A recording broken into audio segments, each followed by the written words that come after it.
भाई डॉक्टर इसरार अहमद ने जब भी दज्जाल का और दज्जाली निजाम का जिक्र किया है तब उन्होंने ट्रिप्स एग्रीमेंट का भी जिक्र किया। यहाँ तक भी कहा गया कि दज्जाल कुछ लोगों पर बारिश करेगा, कुछ लोगों को कहत में रखेगा। अब ये ट्रिप्स एग्रीमेंट है क्या? हाँ, ये समझते हैं। ट्रिप्स वर्ल्ड ट्रेड ऑर्गेनाइजेशन का वो एग्रीमेंट है कि जिसका नाम है trade related aspects of intellectual property rights. ये एग्रीमेंट ये कहता है कि मेंबर ममालिक ये इंश्योर कराएं कि उनके यहाँ इंटेलेक्चुअल प्रॉपर्टी राइट्स को एडहेयर किया जाएगा, चाहे वो राइट्स बीज के क्यों ना हो, पेस्टिसाइड्स के क्यों ना हो या फिर बायोटेक्नोलॉजीज के क्यों ना हो। इसका मतलब ये कि एक बार आप ट्रिप्स के सिग्नेटरी बन गए, उसके बाद आपके किसान को हमेशा जेनेटिकली मॉडिफाइड बीज ही डालने होंगे। जब वो ये बीज डालेगा उसी कंपनी के पेस्टिसाइड डालने होंगे। जब फसल तैयार होगी तो उस फसल में या तो बीज होगा नहीं, और अगर हुआ तो उस बीज को दोबारा किसान उगा नहीं सकता, नए बीज ही खरीदने पड़ेंगे। अगर किसान ने वही बीज दोबारा उगाए तो उसको कैद हो जाएगी। ये है वो दज्जाली निजाम जिसके जरिए वेस्ट के कंट्रोल में आपका पूरा ज़रात, आपकी पूरी एग्रीकल्चर आ जाती है। एंड एग्जैक्टली यही हो रहा है। ये जो 5 कंपनीज हैं आज दुनिया की सीड की मार्केट का 60% ऑपरेट करती हैं। आज ये 5 कंपनीज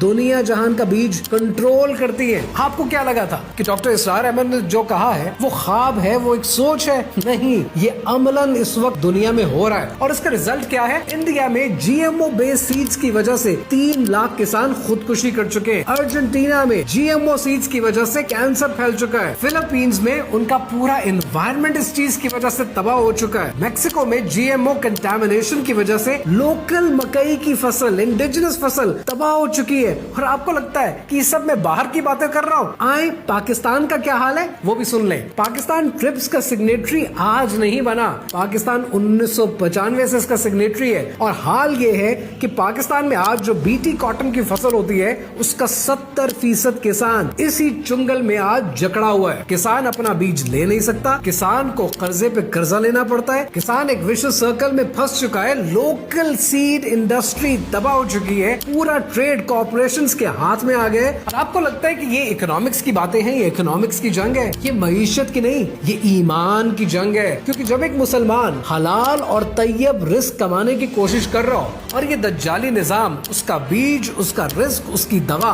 रोक कर बैठ जाए तो सवाल मईशत का नहीं, सवाल ईमान का है। और यही दज्जाली निजाम करता है। वो आपकी दुकान, आपका मकान नहीं हथियाता, वो आपका फैक्टर ऑफ प्रोडक्शन ले लेता है। आपका कारोबार लेने में उसको फायदा नहीं, लेकिन जिस चीज से आपका कारोबार बनेगा उस फैक्टर को ही ओन कर लेगा। यही दज्जाली निजाम है और इसके खिलाफ आपका आंखें खोलना बहुत जरूरी है।